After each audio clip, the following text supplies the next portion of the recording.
tal amigas? ¿Qué tal amigos? Muy buenas noches, bienvenidas y bienvenidos. Para nosotros un honor, un placer tener la oportunidad, una vez más nos la brinda Dios, no solamente de penetrar a sus hogares, sino solicitarles que pueden sintonizar este espacio a través de José Manuel Mesa TV, nuestro canal de YouTube. Suscríbase, dele like, comparta entre amigos y amigas y pídale que también se suscriban, que nos ayuden a crecer rumbo a los 2000 y más. José Manuel Mesa TV. Esta noche tenemos el honor, tenemos el placer, la gran satisfacción de conversar con una mujer que ha decidido ser política, ¿verdad? Evidentemente que las mujeres a veces no les gustan meterse en esta actividad y cuando lo hacen, pues lo hacen de manera tímida.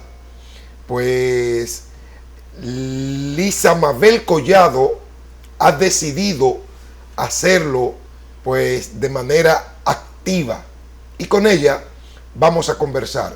Ya es miembro de la Dirección Central de la Fuerza del Pueblo, además vicesecretaria de la Secretaría de Innovación del mismo partido. Buenas noches, Lisa Mabel, ¿cómo se siente? Buenas noches, muchas gracias, gracias por recibirme.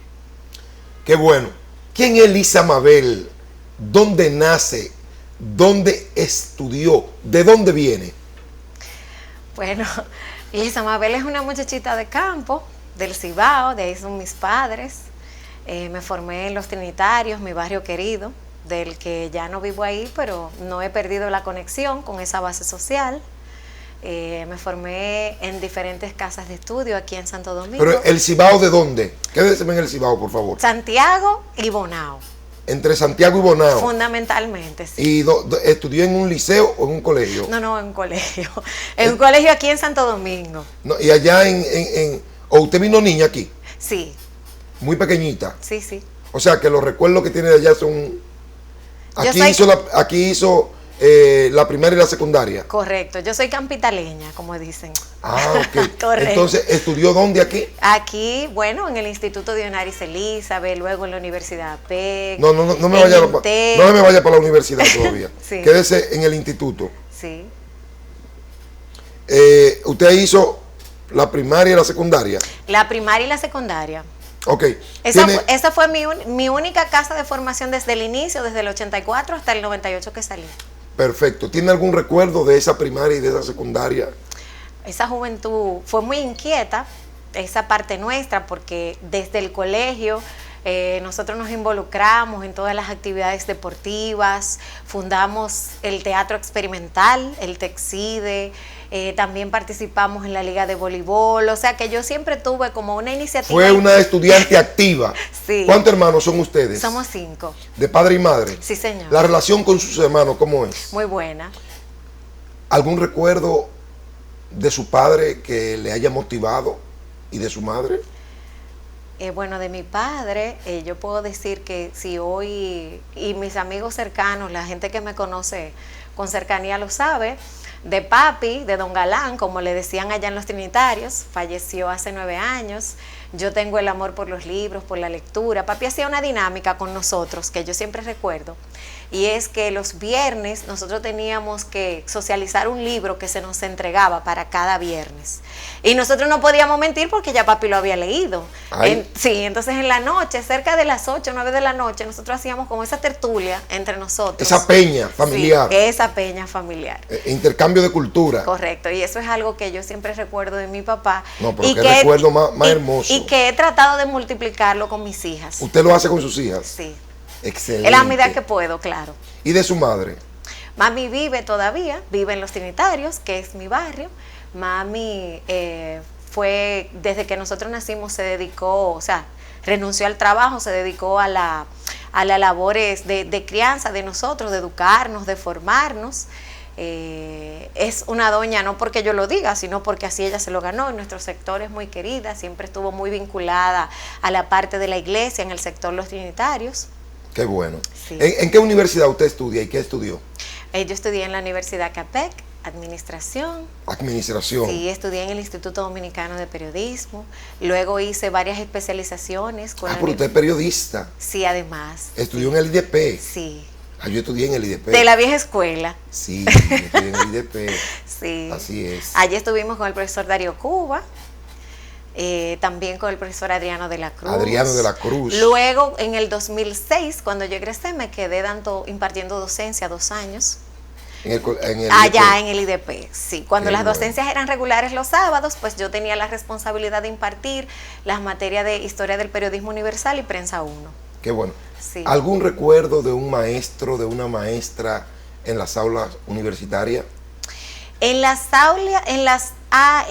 aula universitaria no tanto, pero yo recuerdo mucho y me marcó mucho mi profesora Brianda Acevedo, que seguro si ve esto se va a reír, que fue una profesora de toda la primaria, que siempre me incentivó a tomar la iniciativa de todo, sí. Qué bueno. ¿Y cómo llega esta señora a la política? Bueno, yo ingresé a los 19 años a la actividad política. Yo ingresé en el Partido de la Liberación Dominicana, en uno de los intermedios que se desprendió del Celia Sánchez Madre. ¿Del Celia Sánchez? Sí, que en términos electorales era el Celia Sánchez G. Ahí empecé yo mis pasos en la actividad política. Pertenecí en aquella estructura, en la vieja estructura, al Comité Intermedio Patria Mella, como encargada de asuntos electorales.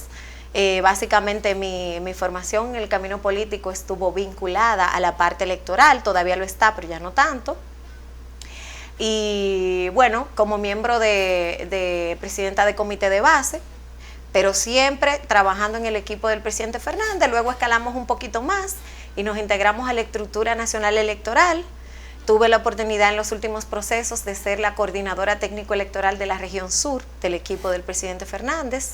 Y luego en el... ¿Eso fue en el viejo o en el nuevo? En el viejo. En el viejo. En el viejo. Entonces, cuando dimos el paso, que se dio la ruptura con la vieja estructura, entonces sí paso ya como miembro de la dirección central, fundadora del Partido Fuerza del Pueblo. ¿A usted se va con Leonel? Sí, señor, sí, porque yo siempre he sido parte del equipo del presidente. Ok. Sí, entonces... Pero, ¿y qué motiva a una señora hermosa, bella, elegante a seguir a Leonel Fernández? ¿Qué la motiva? Bueno, a mí me enganchó a los 19 años la visión reformadora de la política que tiene el presidente Fernández y que hasta el momento él conserva. O sea, lo que me enganchó fue eso, ese discurso de Leonel, esa visión desarrollista que tiene del Estado, del país, de inclusión, de innovación propiamente. Eso fue lo que a mí me enganchó y lo que me motivó, no solamente a incursionar en la actividad política y en los movimientos comunitarios, sino también a formarme en términos profesionales. Porque cuando uno sigue una figura, cuando uno se identifica con un liderazgo, y esas son las ideas que te atrapan de ese liderazgo, pues básicamente eso es la bujía, la esencia motivadora de que tú puedas irte cultivando para que te parezca a esas ideas que tú estás promoviendo. Porque si tú no crees, si no te pareces en la causa que tú asumes, entonces no sirve de nada. Para mí no tiene sentido. Lisa Mabel se ve que es una trabajadora política, coordinadora de la parte técnica del sur en el área electoral.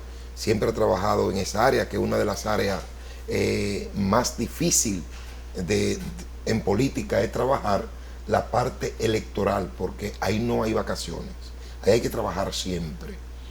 Pero además de usted ser una arquitecta política en el campo, que la motiva,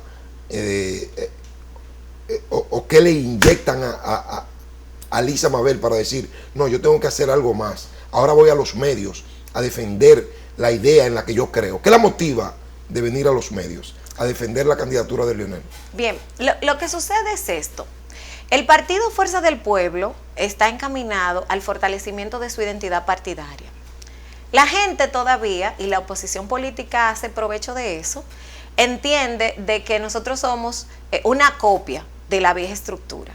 Pero el Partido Fuerza del Pueblo nació con una identidad partidaria, con una visión diferente de la política, con un modelo de gestión pública al que se aspira muy diferente y con los perfiles que pueden salir a defender las nuevas ideas que tiene el presidente Fernández y que se están desarrollando en nuestra estructura. Y básicamente eso, o sea, yo entendía que no me puedo quedar callada porque yo particularmente soy parte de una estructura nueva, novedosa. En la República Dominicana, ningún otro partido político tiene una Secretaría de Innovación, Desarrollo y Tecnología como un organismo interno dentro de su partido, en su estructura. Ningún otro partido político ha elaborado un plan estratégico de innovación como el que nosotros hemos hecho 2022-2025, atado a la Estrategia Nacional de Desarrollo, para nosotros tener una visión de fomentar la cultura de innovación desde lo interno del partido para proyectarlo hacia afuera. Esa visión, enmarcándola en la situación alimentaria y en los altos costos que viven los dominicanos en los productos de primera necesidad, ¿cómo combinamos esa innovación con este problema social? Bien.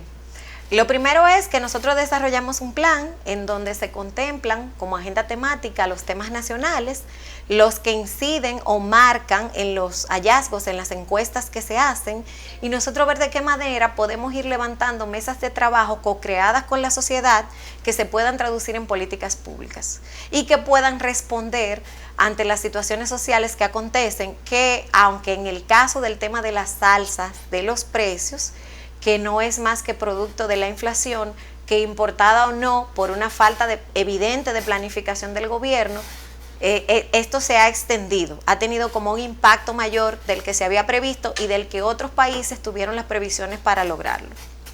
Entonces, por ejemplo, el panorama de América Latina, que proyecta un decrecimiento de la economía, si a ese elemento se le suma un impacto inflacionario en creciente, entonces eso lo que hace es que se va a traducir, obviamente conjuntamente con el alza de los precios sostenidamente y el aumento del desempleo, eso es lo que va a producir es una inflación. En primera plana, en uno de los periódicos, me parece que el periódico Hoy, vimos un titular: gobierno pues importa pollo desde Brasil. Como mujer, como ama de casa, como profesional, como política, ¿qué opina usted de eso? No solamente el pollo, que ya la libra de pollo excede los 100 pesos y se proyecta que llegará a los 140 pesos la libra de pollo. Si está importando otro tipo de carne, incluso está importando arroz. Eso le causa un daño enorme a la economía, para que la gente entienda, porque cuando se desestimula la producción nacional, en un ambiente inflacionario alto, en el que además se suman otros factores sociales, eso lo que hace es traducirse en una irritación colectiva porque la gente no tiene la forma de producir los ingresos que le permitan por lo menos paliar la canasta básica. Yo creo que fundamentalmente es un tema de falta de planificación en el gobierno. Y esa falta de planificación no es solamente en el sector económico, sino eso se refleja en otros sectores sociales. Fíjese que el gobierno en reiteradas ocasiones ha hablado de un ahorro interno, pero tú no me puedes hablar de un ahorro interno cuando tú tienes un desbalance presupuestario y tú no estás inyectando en inversión pública, porque no puedes citar, aunque hagan anuncios, una sola obra que tú hayas concretizado. Y al desarrollo solo se llega a través de la inversión pública. Tenemos no solamente el aumento en los artículos de primera necesidad. En ese mismo periódico también vi que la luz va a aumentar un 9% más de lo que ya ha aumentado. Por ejemplo, en el caso nuestro, nosotros pagábamos 4.500 pesos de luz. Ya estamos por encima de los 9.000 pesos. Y encima de eso, pues viene un aumento de un 9%. ¿Usted cómo ve esa situación? Yo lo que creo es que la reforma fiscal, que no se pudo aprobar bajo las circunstancias, se están traduciendo en el incremento de los servicios de todas las tarifas. Yo creo que eso se extrapoló, se llevó ahí, ya que yo no puedo propiamente, por la misma resistencia social ante la crisis que hay, cuando se ha intentado varias veces hacerlo, como no lo puedo hacer formalmente, hacer una reforma impositiva, yo lo que voy a hacer es que te voy a aumentar las tarifas de los servicios.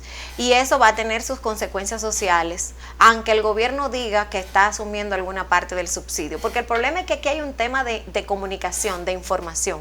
El gobierno suelta muchas cosas, pero no hay una entidad responsable, ni siquiera la vocería de la presidencia, que te diga, que le cuente a la gente en términos llanos.